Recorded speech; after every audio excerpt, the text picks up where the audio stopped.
Hi, and welcome to How to Paint. Today, we're going to be showing you the 5 basic steps it takes to become a masterful painter better than Michelangelo. So, stick with us, because you're in for a treat. So this is the paintbrush, okay? This is the famous architect Goodwin Maguire. He made this back in the 1763s, okay? And this has 63... Likewise, but I have a very different brush. As you can tell, it's very different. I like to equate it to Brussels sprouts, because if you ever lick your paintbrush, like very gently, that's how you can tell it's a good brush. So just like... So that's what's cool about this paintbrush, is even though the paint is not edible, the paintbrush is. So I got this paintbrush in Oahu, Tennessee. As you can see up top, I have the Petunia Yellow, the Baby Blue, only sold in rivers and oceans worldwide. That's where you find it. And then the Rambunctious Red and the Greenery Green. This paint is very rare, so if you ever stumble upon it, please don't use it. I bought mine from the Colombian Outback website. This is the red, this is Amarillo Red. This is the yellow of the Isle. This is the Wild Green. Wild Green. Yes, Wild Green. Yes. This is Black Mountain Blue. Okay. Black Mountain Blue. Okay. Black Mountain Blue!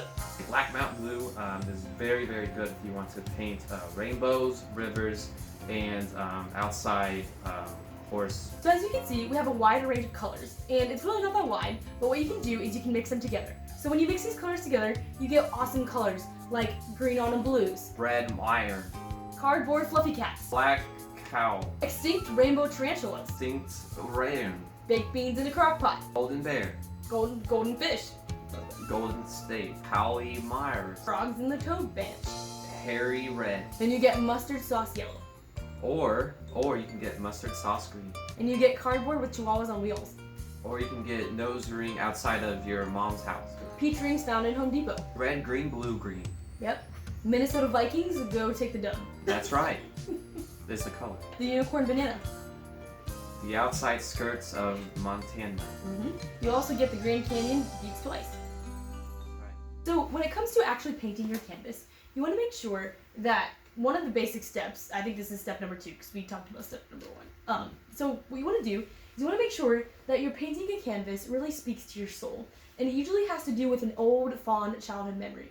So Tyler, do you have an old, fond childhood memory that could be translated onto this Whenever canvas? I was 6, I fell off my farm. Tell us a little bit more about that. Yes. So I have 3 sheep whenever I was at that age, and 2 horses, and of course my nanny, Nanny Nicole, who was very nice to watch me and make sure that I did not fall, which happened. So you want to put something that speaks to your soul on the canvas. So when you fell off the barn, what are some feelings that were going through your mind? Pain and happiness. What did the landscape look like? Did it have some green, happy little trees? Or did it have green grass? Yes, there were trees exactly right here. Okay, so you had some of a little bit of everything. Oh, a lot of everything. Alright, so we're going to call this painting a little bit of everything. Or a lot of everything. So, when you have grass, you want to make sure that when you're painting trees, you know that there are no mistakes, only leaves. Whenever you start painting, the first rule of thumb is to always start at the right, left, bottom, right here. Okay? So that's exactly where I'm going to start. Yes. So start with the grass, you would say? Yes.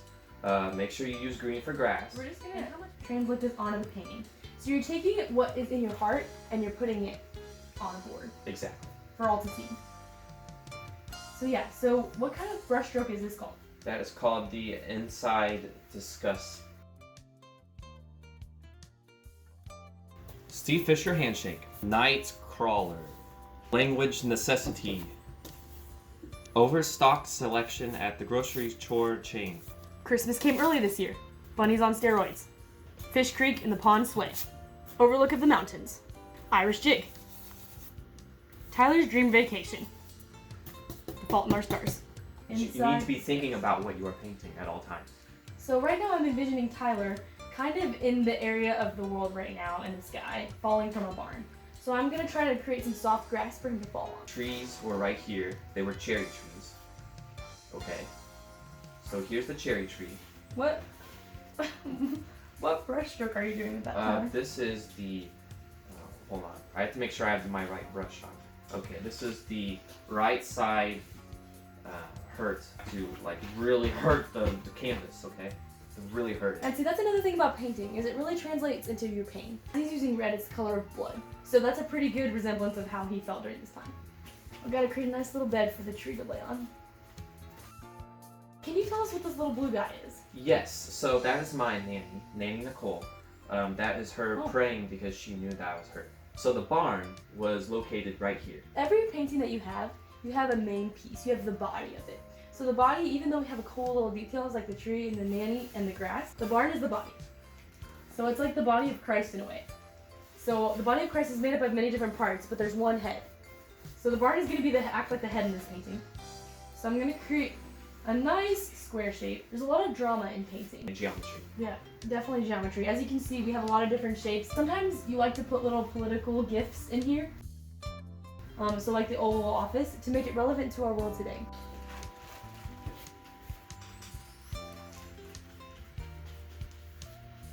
So Bryton here is painting the sky. And that's the clouds. And yeah, that's what's very important with the sky. Since it's one long line, you have to use it in one arm length, okay? You cannot let off of your paintbrush. Exactly. Yeah, so she's doing it perfectly there, and then it will turn out excellent.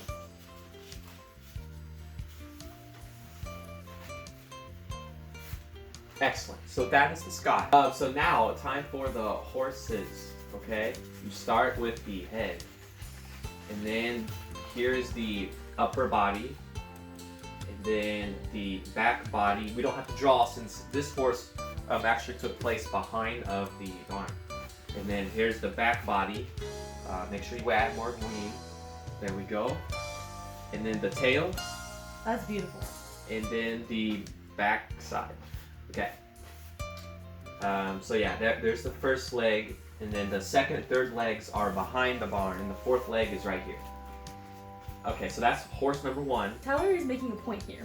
By making his horses, it's very abstract. You can't tell where its face or lack thereof is, and you can't tell necessarily where its hoof or tail or body or anything that resembles a horse is. That's right. But as you can see, the general gist of things, you can get a horse from it if you have the abstract eye. Alright, and the last and final step that we're going to draw is Tyler falling from the barn. Yes. So where exactly did you fall? The right side of the roof. At what angle? 30 degrees north. 30 degrees north. Yes. Alright, so we're going to need a little tiny brush for this. So I brought in my friend Philip, and he's going to help us. Just like a Phillips screwdriver has a point that's quite screwy, this is the Philip paintbrush. Yes. Which is used for tiny hammers. And then we create Tyler's body as he's falling. So this is his head. Was it head first, I'm assuming? It was head first. Alright, sometimes we read that right. So there's his little head. Alright, his legs falling from a barn, reaching for his nanny. Which she's over here praying. Yes. So that's But I didn't know that at the time, to be fair. That's right. So you're gonna put nice clothes. He looks like he's wearing a hazmat suit. Which is probably true, because in the olden days, in a barn, you had to take precautions. That's right. Alright, and then give him some yellow hair. Perfect. Alright, there's Tyler for you. Anything else? Oh, and one more thing about painting. You have to have many layers, okay? For instance, when you draw horses, it's 8 layers, right? Only 9, because the 9 ozone layers. 9 ozone It layers. resembles the ozone layer. Yes. So it's all about layering. Precisely! Yes. This is where the colorful water cup comes in. You want to mix your paintbrush adequately within the water. What's very important to understand is that with this brush, is it possible to have little specks whenever it's raining? Very like, possible. look, watch this. It's not, okay? So what you have to do is what we call flick of the wrist, okay? Look Go at like that, look this. at that wrist. Hey. Hey, hey, hey. And then that's how you make rain. Rambutan brain! Nom nom nom oh nom nom nom nom. Rambutan brain!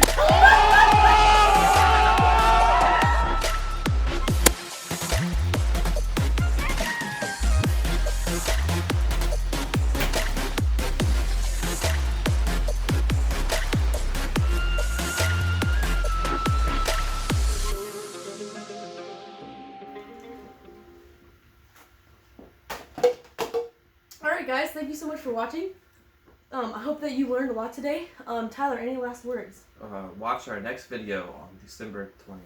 Yes, and hopefully that you can have this painting for whatever price. We'll link the price in the comments and just have suggestions. Highest bidder will win. We're aiming for about 5,000. So $5.